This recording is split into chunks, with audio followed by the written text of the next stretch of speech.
Hey, this is Enaa, in within the fight back. Today I want to talk about one of the central tenets of Maoism, and I would argue of communism as well, and that's the mass line. Now, the mass line is the method of work that's most associated with the name of Mao Zedung, the leader of the Chinese Communist Party and the People's Liberation Army. And elements of this can be found in Marx, Engels, and Lenin, to name just a few. But it's really with Mao that the mass line is really developed and formulated. It's not to say Mao says everything that needs to be said. Certainly not. Others have contributed in their own way. But I'd like to look at Mao and the mass line and what is it. And I want to begin with what I think is one of this also essential tenet of Marxism and communism in general, and that is the idea of the self-emancipation of the proletariat. Uh, that is, the workers liberate themselves. It's not something handed down upon high. It's not something we get from begging from the rich and the powerful. It's something that is accomplished through the actions and practice of the masses themselves.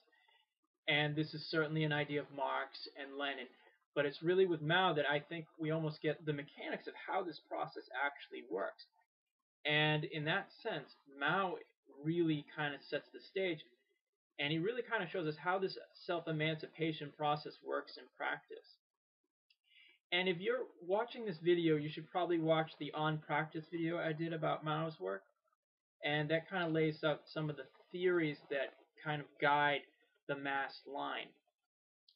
First of all, I think something that we often forget about as Marxists or revolutionaries, and that is we're not here to just debate abstract theory. I mean, it can be fun, sure, but we're really not here to formulate like postmodern interpretations of Das Kapital Volume 3 in light of Moby Dick or something like that. What we're trying to do is rupture the old system of property relations and the ideas contained therein. And this requires action. This requires revolution. And part of Marxism is the people, the masses, are the creators of history. You know, it's not just some wealthy class. It's not just presidents and kings and generals. It's not that. It's the masses themselves. And as Marxists, our job is to serve the people. Whether we're an intellectual or whomever, we fuse with them. We're not to lord over them. We're not to be isolated from them. We're to join with them in the struggle for liberation. And a component of Maoism is this idea of remolding. That through the struggle you can be remolded, no matter who you are. And the mass line has really two methods of work. And one is we combine the general with the particular and leadership with the masses. I'll go into each of these in turn. But when you're engaged in revolutionary work, you need to make general and a widespread call to the masses for action, whatever that call may be, for revolution, for workers' control of factories, whatever it is.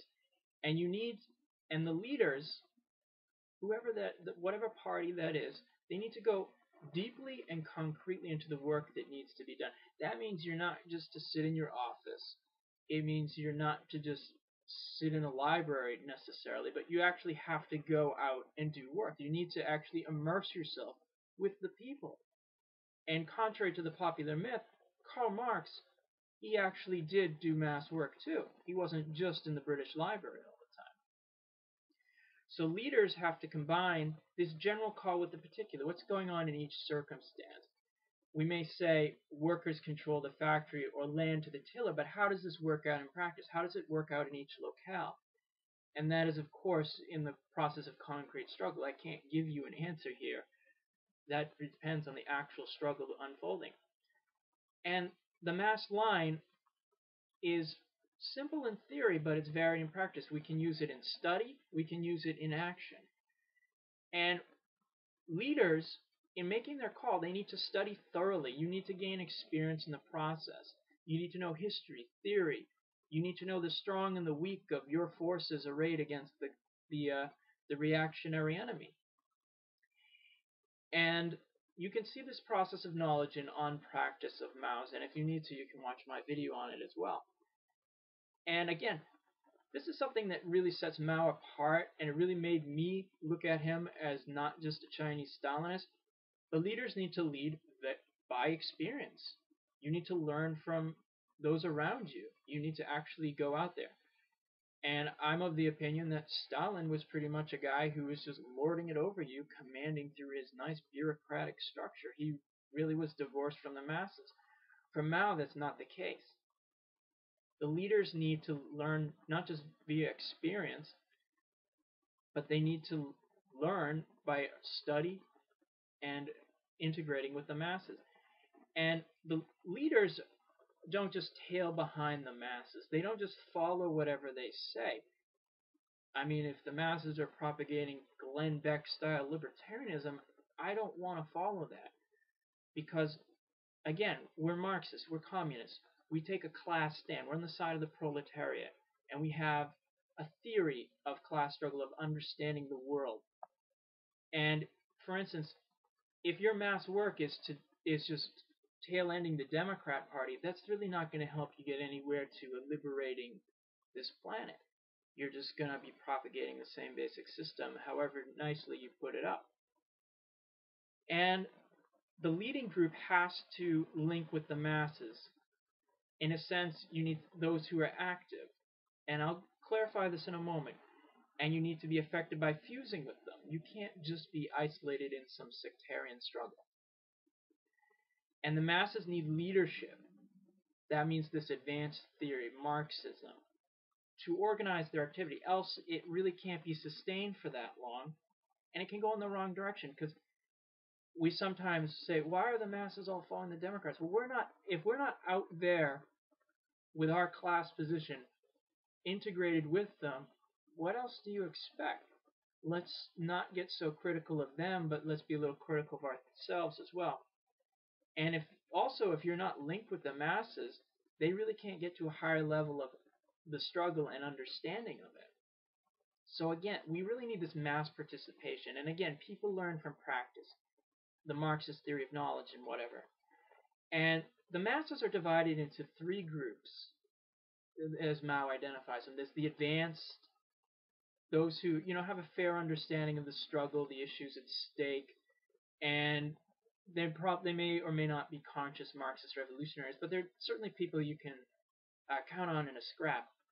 Secondly, there's the intermediate. They may have some idea, they may not, and they may not be willing to really come into the struggle. And then we have the backward, who they may be they may be conservatives, they may not really care about the struggle or whatever. Now the leaders need to be able to unite with these advanced elements. Absolutely. Mao says that. And we need to raise the awareness and, of course, the activity of the intermediate. So we're getting in two of the three. Now, at the backward, we not only need to try and win them over. That's right. You actually got to talk to the Glenn Beck people at times. But you need to isolate them, too. If they're totally hopelessly reactionary, you isolate them. You don't want them being that influential. And again, we don't base ourselves necessarily on the ideas of the people. We're going to learn from them, absolutely, but if their ideas are racism or Glenn Beck style libertarianism, we're not basing ourselves on those ideas. Absolutely not. We take a clear class stand for communism and revolution. And we need to learn. This is humble. You need to be respectful. You have to win over. And the leading group is formed in this process of mass struggle. So this isn't this Stalinist idea of the party says you obey. No, you're actually out there in the midst of the struggle. This is Marxism. This is Leninism. And despite what you may think, Mao gets it. And the leading group how do we form it? Well, activists who prove themselves in the struggle need to be promoted. Kind of makes sense to me. Even capitalists apply this. If you're doing fairly good at your job, you're probably going to get promoted. And those who are inferior, they degenerate, they're not doing the work well, you need to get them out of there. Capitalists sometimes do that. Now, what constitutes a leader? How can we identify them? Well, Mao identifies several characteristics, and they are devotion to the cause, serving the people in a sense. Contact with the masses.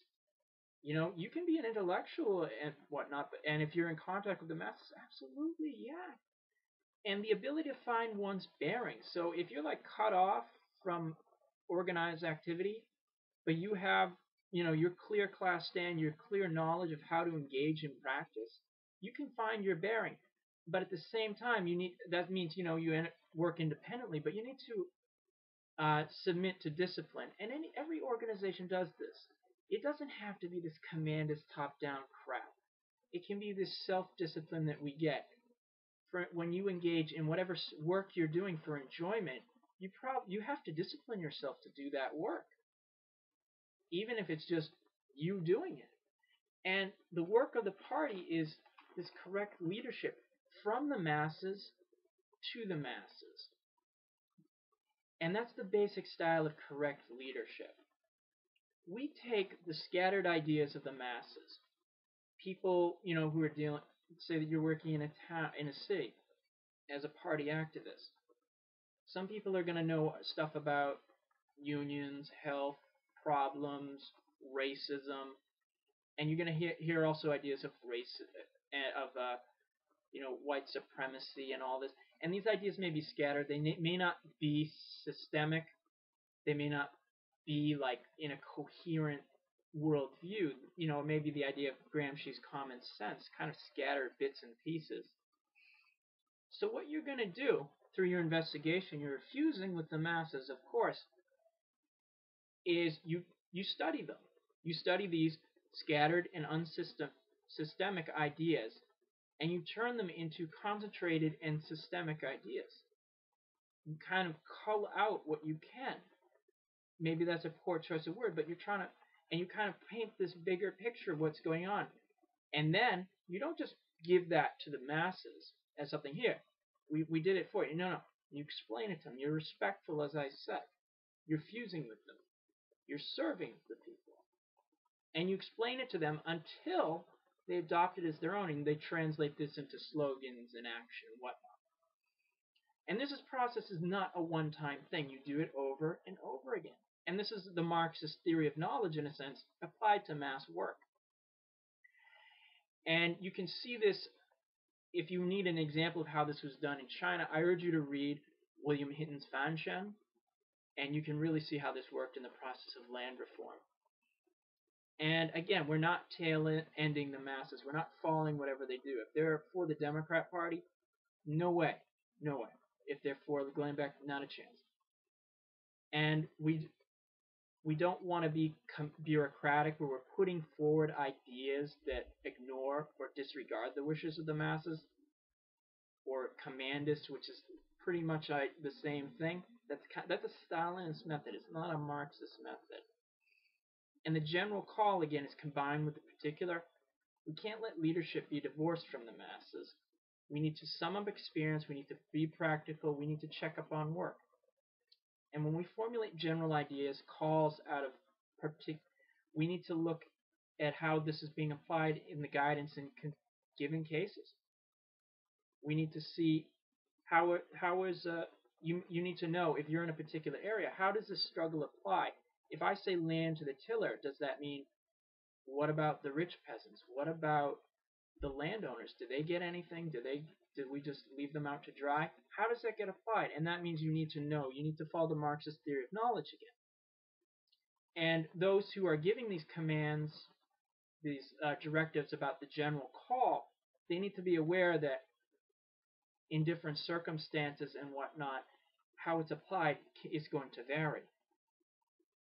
And this is going to, in a sense, generate a division of labor between, higher and lower ranks, but it's going to be, again, it's a two-way street, of course. People are going to be moving up, people are going to be moving down. You'll have a centralized leadership again. This isn't just some disorganized struggle. You need organization to win. And we need to, and for this to work, you need not only to be able to fuse the general and the particular. You say land reform, well, how does it work in province A as compared to province B? You need to be able to concentrate these ideas, sum up, you need to check up, you need criticism and self-criticism. This is all part of the mass line. And this isn't just so, it's not just so we're integrated with the people, but it's so that we're in the struggle together to help the people emancipate themselves and lead the way to a communist revolution. And I have to admit, once I finally, some people will disagree with me, but once I finally got this essence of the mass line, I really found this part of Maoism so appealing and elementary that I don't see how any communist can really ignore it. But I urge you to check it out, to read up on your own. There's going to be some sources at the end of this video that you should really read. And please offer comments. If I got some interpretation of the mass line wrong or you disagree with it, please tell me. Anyway, this is Enaa, serving the people. Till next time.